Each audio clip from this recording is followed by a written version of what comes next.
So this is the perfect Pokemon game that will never be made. And I was curious. This video has been kind of doing the rounds recently in the community. So I was like, you know what? Let's give it a watch. Of course, the original video will be linked in the description if you want to watch it. So let's see what we got. If Zelda can go from this to this, why has Pokemon only gone from this to this? Wow. Welcome back, everybody. Does anyone else trees? As one of my favorite game franchises, Pokemon has tons of potential, but is in the hands of a developer who underachieves it due to a lack of ambition. All right. Using the double kick animation, dude. This is looking like a National Dex movement tweet from like a year ago already. It's like, does anyone else double kick animation and tree? The vision. They're like the high school valedictorian that still works at McDonald's 2 decades later, and instead takes the safe approach each new release to keep feeding the same uninspired garbage to the next generation of kids. It's what makes money, man. It's what makes money. You gotta do what makes money. Listen, you see what happens whenever they make like a slight change in the Pokemon? Do you see what happened when they replaced gyms with trials in 7th generation? People were frothing at the mouth. People lost their minds. It's ironic. Nintendo exploits the kids playing their games for money more than its game's villains exploit Pokemon.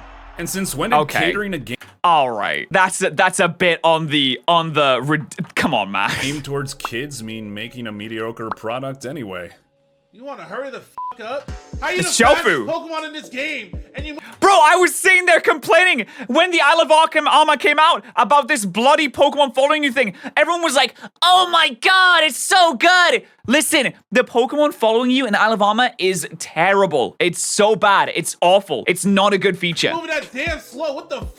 You have like base 1000 speed. What are you doing?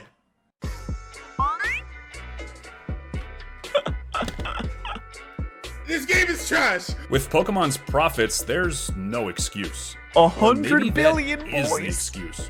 People keep buying, so why stop? There's little to no challenge, weak open world immersion, and new gimmicky features that hardly qualify as content. I've outgrown the franchise over the years. I do wish they put less like emphasis on these like weird little gimmicky things. Like I mean, I don't know about you guys, but I personally made curry once. I'm now realizing as I edit this video that I made the Sword and Shield curry more in real life than I did in the actual game. Longing for the type of game I always hoped they'd make, but always fall short of. Kind of how the Zelda fanbase felt before they finally got Breath of the Wild. One of the greatest open world games of all time. Imagine if I was gonna say, all the Zelda games are great though, like, aren't they? Game looked like this. Oh no, don't start this. What if Pokemon was Breath of the Wild? I mean, I went over why that's like a dumb take, but I have to assume like he's gonna go a little bit more in depth here. Instead, Pokemon fans are over here just waiting, dying. But in many ways, these two franchises have a lot in common. And even though their combat and storytelling styles are different, the Pokemon world is rich and so potentially deep. The perfect fit for an open world game. A real one. If Game Freak made their next... Why does everyone want a freaking open world game so badly? Why? Open world games, it doesn't mean anything. It doesn't mean that it's good. Do you know that there's so many open world games out there that just have a big open world where you just don't do anything? Why anyone would trust Game Freak to create a vast, detailed open world when they can barely even get a functioning wild area in correctly boggles my mind. Like, yes, it has so much potential, but listen, if they made an open world Pokemon game, it would suck. I promise you. Main Pokemon game, like Breath of the Wild, it could not only bring me back to the franchise, but become the greatest game ever made. Here's what that game might look like. And if some of you don't like it, well... That's just like, your opinion, man. I do have an opinion. Imagine a mosaic of a world like Breath of the Wild's Hyrule, and you see Pidgeys in a... Is this entire video just gonna be the guy like, imagine if Pokemon Breath of the Wild. Imagine if Zelda, but Pokemon Breath of the Wild. Flock on the ground. Most of them fly away if you're not crouching as you approach, but there's one that stays. One that looks at you. That's the bold one. That's the one that wants to fight, and the one you want on your team anyway. Without any cutscene, any visual break, you throw out your Charmander, and you battle at that exact spot in the world.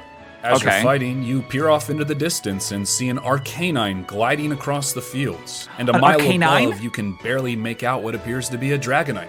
No, a Ho-Oh. These Pokemon, of course, never reachable without acquiring a bike or progressing your own team enough to traverse the world, but they're there because, well, of course they are. It's a living, breathing world. That's what I imagine a modern Pokemon I feel like experience this to is be all like. achievable. Not I think that could all be this. done. What is it? Is it Yeah, this- animal or plant? This, oh my god, this made me mauled back when they did the demo in E3. I was like, there's no shot they have a flying Pokemon that stops on a fucking dime that just flaps its wings in the air. Like, it just looks bad. I can't understand how people can defend this specifically. It's just awful.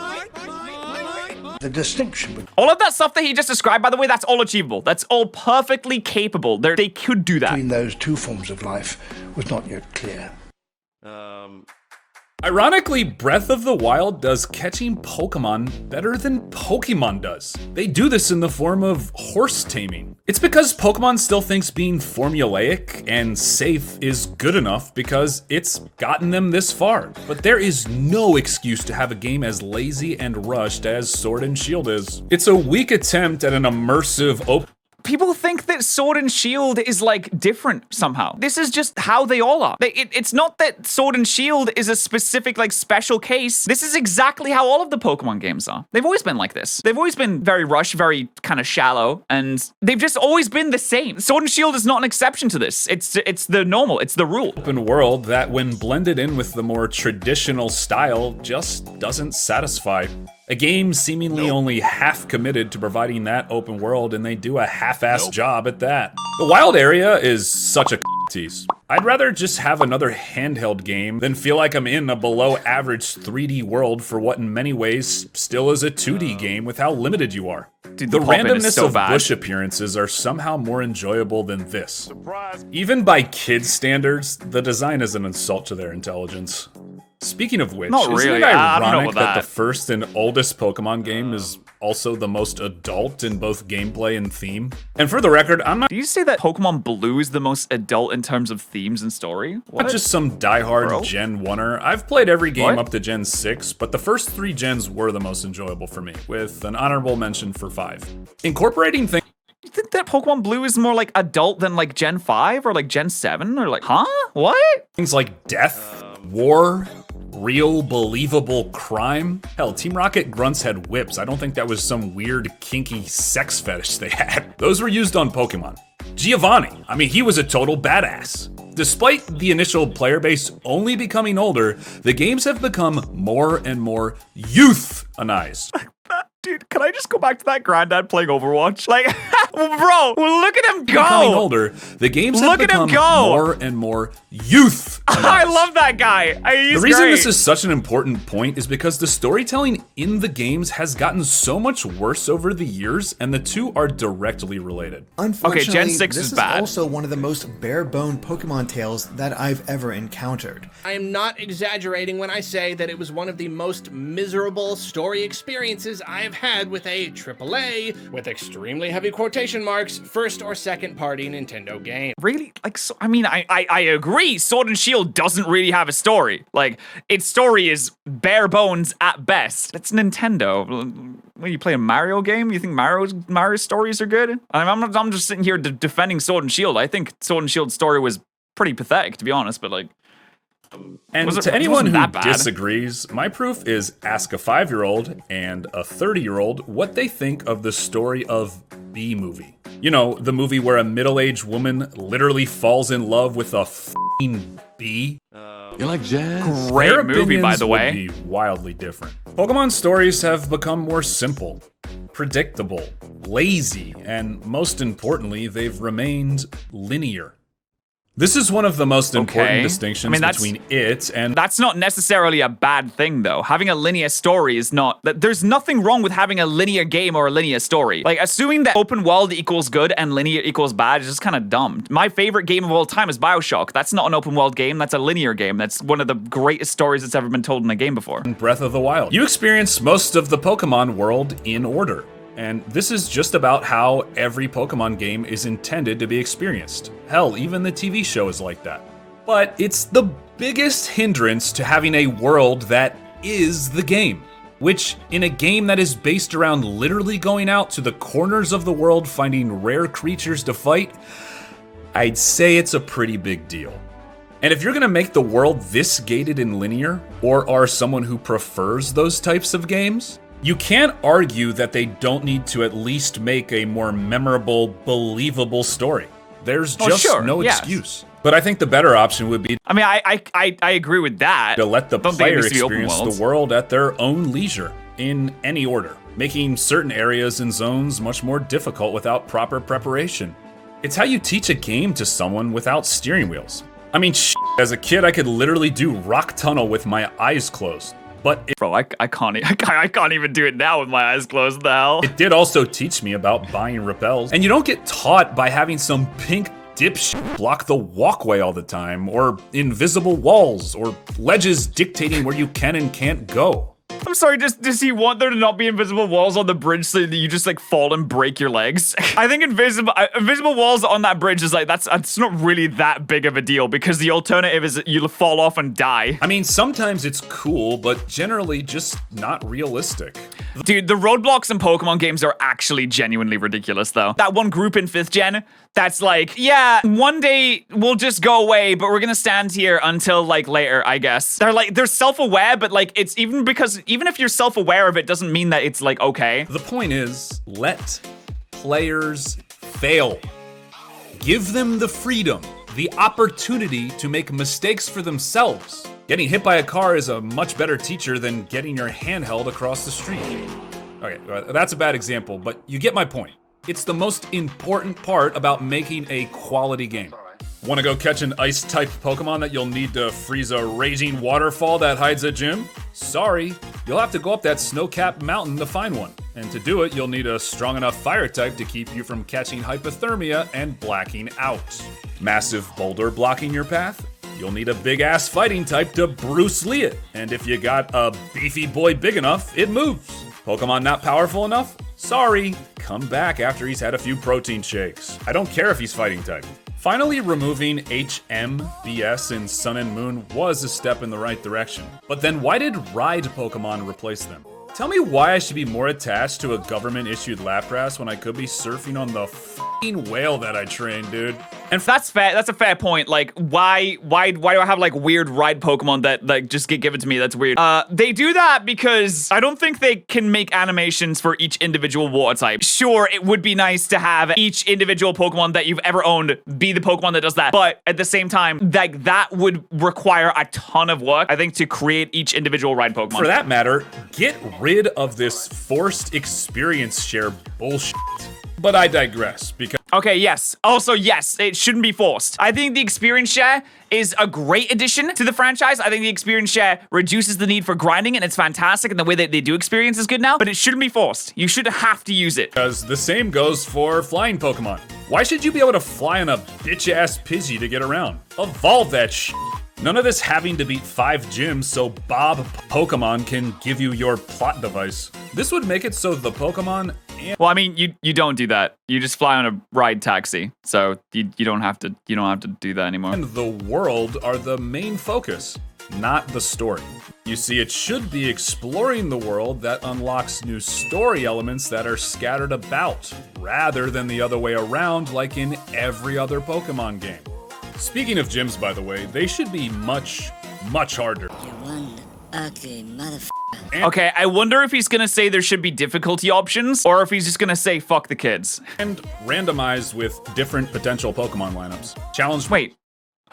Okay, that's a cool idea. The gym leaders having like maybe 4 or 5 potential teams that you can fight, so you never know what you're really gonna go up against. I think that's a cool concept. Well, whenever I want, for the most part, and refightable at even harder difficulty. There's nothing more engaging than having an obstacle in a game that you can't beat. Nothing more memorable. Especially one that you have to go back to and try to beat a second or third time. You're really just wants this to be Breath of the Wild. He's literally just taking every single gameplay feature from Breath of the Wild, like taking it piece by piece and saying, Pokemon should do this because Zelda did it and it was good and I like Zelda. Pokemon games have gotten so much easier to the point where it just kills the fun. They were never the hardest games to be. As I say, also Pokeballs should degrade and you should be able to restore your health by cooking meals and you should be able to climb walls. Begin with, but remember Brock and Misty? They were some of the most difficult gyms on the original Red-Blue game, especially if you started Charmander. Or how about Sabrina though? Misty? Really? Like, but Sabrina? Do you know how busted Sabrina was? Sabrina was easily the worst gym. Brock and Misty they were pissed. Sabrina is right there. how about Whitney and her Miltank? Or your second rival fight in Ruby and Sapphire?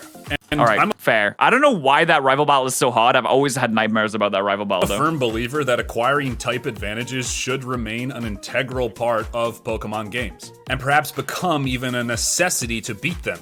But why did he play a clip of the Avengers for that? finding those type advantages should be the real challenge. Catching even one Pokemon should be an experience you remember. A challenge that you might not succeed in, at least not on your first try. Maybe you have to battle at several different spots before you finally catch what you're looking for. This is what makes people attached to their Pokemon. Their memories and their man. Wait, you have to battle on several different spots? You're saying I need to, in order to get my, like, Beedrill, I need to step on a Weedle, and then it's gonna, like, take me to like, a snowy mountain where I need to step on the Weedle again? experiences. Imagine finding TM moves scattered across the world to help get those type advantages. It would be even more epic in a dedicated 3D open world game. Kind of like finding Koroks, even if it's just a happy little accident sometimes. Finding Koroks is not epic. What?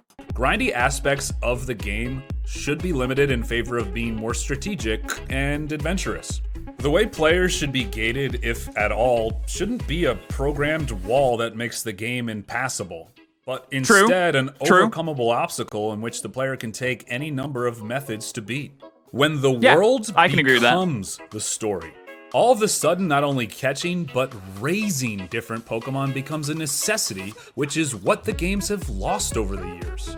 Shouldn't it make sense that the flash used by Raichu is stronger than Pikachu and illuminates a dark cave more? Maybe something that normally couldn't be seen is shown due to that type of progression.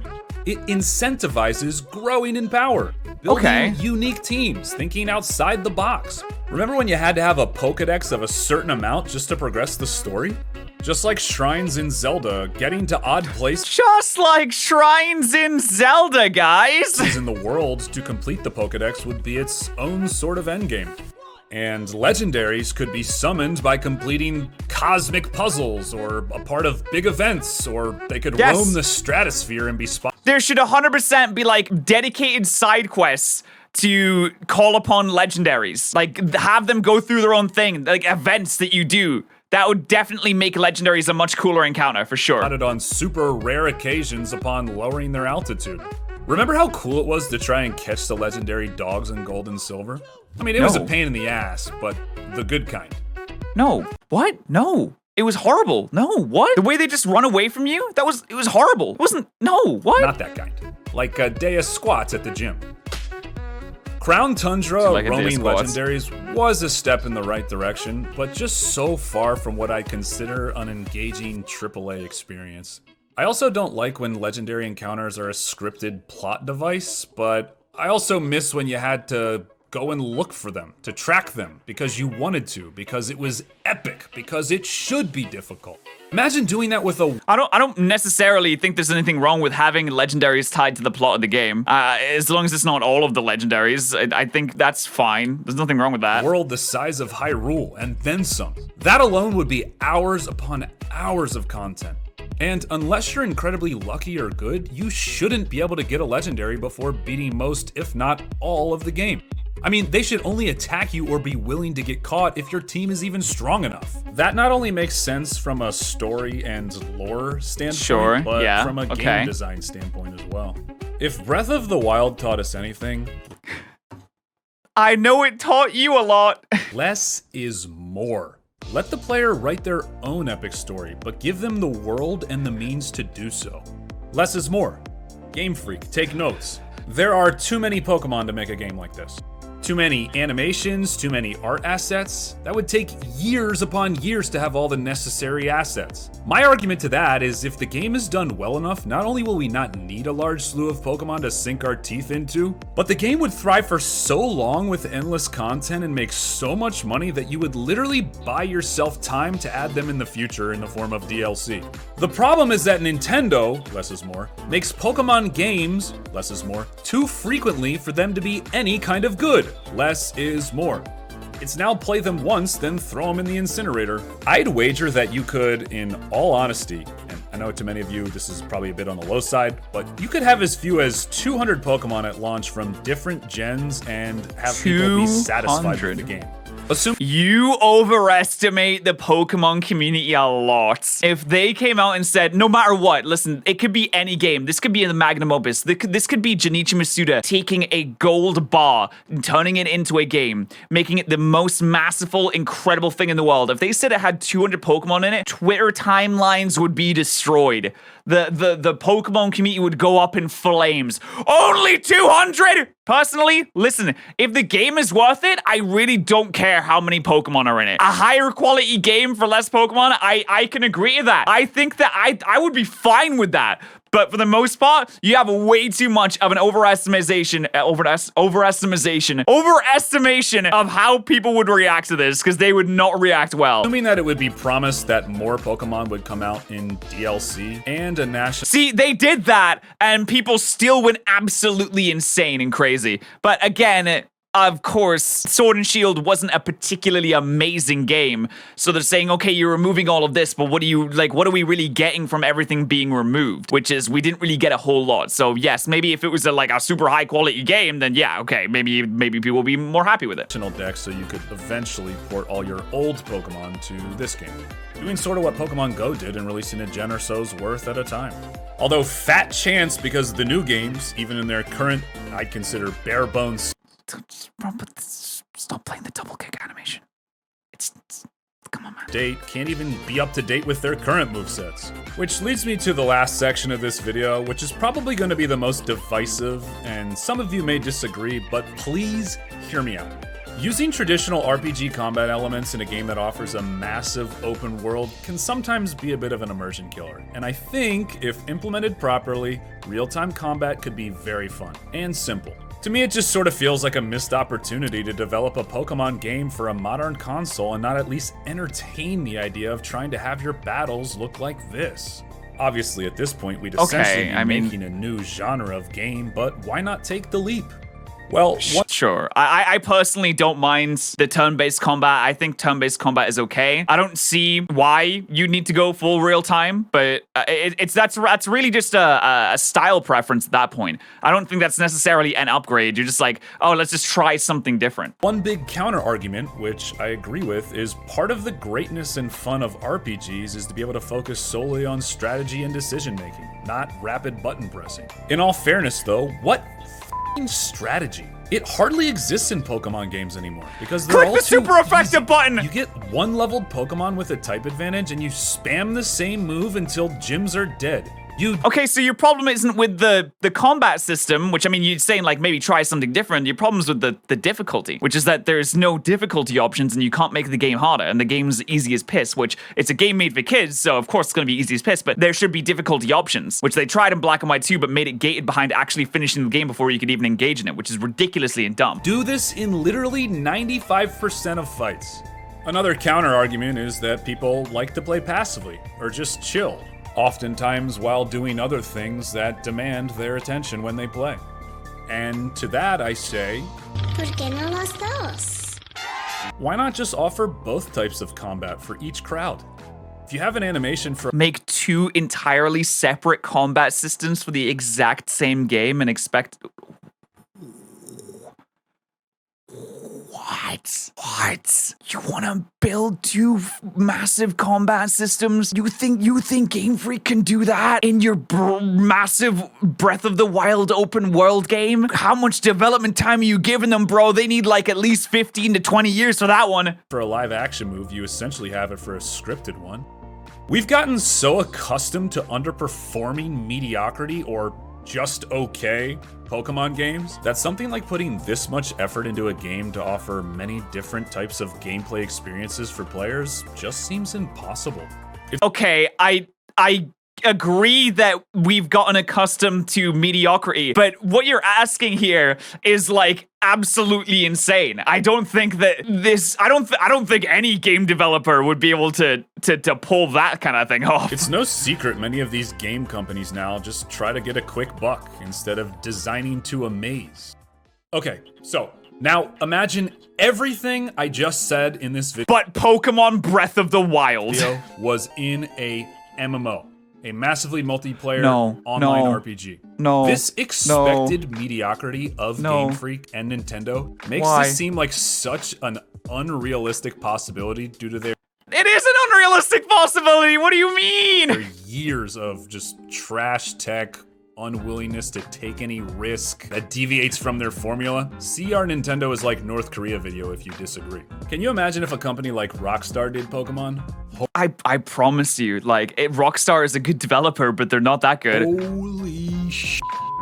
That's an example of a company doing things right. Constantly What do you mean? They just played the GTA Online. They just do updates for GTA Online. GTA 5 didn't even have single player DLC. They just pump so much money into developing stuff for GTA Online because they pump it full of microtransactions. And so they just sit there raking in the revenue from microtransactions from GTA Online. Like, do you want Pokemon loot boxes? Because that's how you get Pokemon loot boxes. Oh, you want a randomly generated mon? You might get a Blaziken in this one. Improving and iterating their game over the years to create one that's lasted over 7 years and manages to thrive online. The Zelda franchise. Because of all the microtransactions. Like, we're gonna just have to pump the Pokemon games full of microtransactions in order to make that even somewhat viable. To a lesser extent, is the same way. Pokemon is like the Star Wars movies that not only got worse in story writing, which they did, but also refused to keep up with the modern graphics tech that every other movie's been using. Wait, what? Yeah, I was gonna say, why would anyone even watch it? Stop supporting these games. Stop buying them. It's the only way we'll get a product we want. I haven't played a Pokemon game in 5 years. It sucks, but you don't think the backlash— You haven't played a Pokemon game in 5— Wait, did you play Sword and Shield? Wait, you made this entire video about a game you didn't play? The third generation of Star Wars movies had any impact on The Mandalorian? A much better Star Wars experience. I could go on for hours, but there is only so much speculation and footage for a game that has never been made and probably will never be made. But there's only so many features I can take from Breath of the Wild and say, but what if Pokemon can be used? And sadly, I'll most likely never be brought back to the Pokemon franchise unless— He's not even like trying to hide it. He's just using Breath of the Wild gameplay now. Like, it's so— Pokemon Breath of the Wild wouldn't be as good as you think it would be. I'm just gonna be honest, it just wouldn't be as good as you think it would be. Unless their games are more like what I described. Regardless, I had fun dreaming, and I hope you guys did too. Thanks for watching.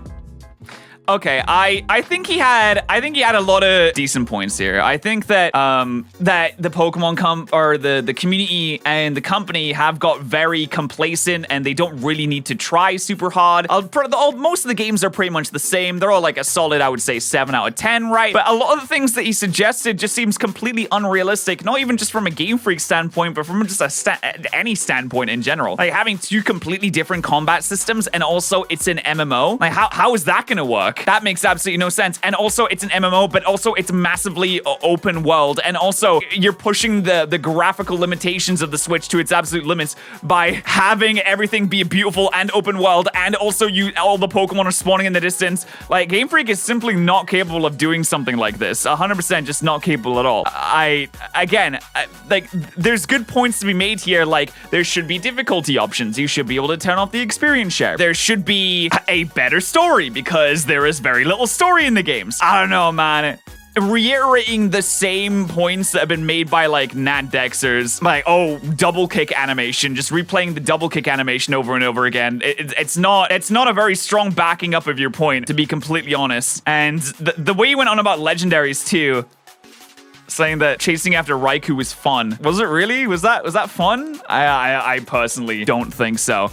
But anyway, like again, there's good points to be made here. There's a lot of things that I don't agree with. Anyway, you can let me know what you think. That'd be kind of cool. At the end of the day, I think what was asked for here is like pretty unrealistic, but there's definitely so many areas that the games can be improved on that I hope they will, that I don't realistically expect them to. And he's right at the end when he says the only way for it to be improved is for you to stop buying it. Because right now, Game Freak and the Pokemon Company have no real incentive to try and push themselves to the limits. They have no incentive to really put all of the effort in, because Sword and Shield sold like insane numbers, like the second best selling games of the series so far, and there's many valid complaints that can be made there. So I do think he's right in that as well. But hey, hope you enjoyed the video and the discussion. Think it was a good discussion too. Thank you so much to our Twitch subs and YouTube members of the day. Remember, if you are a YouTube member or a Twitch subscriber, that both gives you access to the sub Discord, and I appreciate you supporting the channel. Thank you so much, guys.